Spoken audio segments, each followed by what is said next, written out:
बातमी पंढरपुरातून. पंढरपुरातील मेहतर समाजातील एका गरीब महिलेला तब्बल 21 लाख रुपयांची लॉटरी लागली. मनीषा वाघेला या शौचालयांच्या स्वच्छतेचं काम करून आपला उदरनिर्वाह करतात.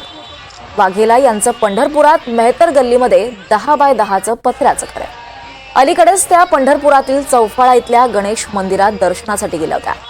यावेळी त्यांनी सहज 50 रुपयांना 21 लाख रुपये किमतीचं लॉटरीचं तिकीट खरेदी केलं होतं.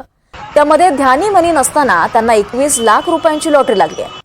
लॉटरी लागल्याचं कळताच पांडुरंग पावला अशी भावना त्यांनी व्यक्त केलेली आहे आणि मिळालेल्या पैशातून एक छोटंसं घर खरेदी करणार आणि मुलांना चांगलं शिक्षण देणार असा मनोदय मनीषा वाघेला यांनी व्यक्त केला आहे.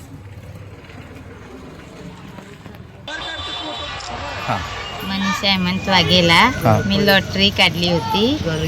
मला लॉटरी लागली 21 लाखाची. गरीब परिस्थिती होती. राहायला पंढरपूरमध्ये आहे. विठ्ठल भगवान पावला आम्हाला.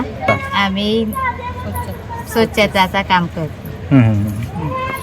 आता घर घेणार आम्ही. चांगलं पत्र्यात राहत होते. आता घर करू आणि पोरांना शिक्षण मध्ये पैसे वापरू.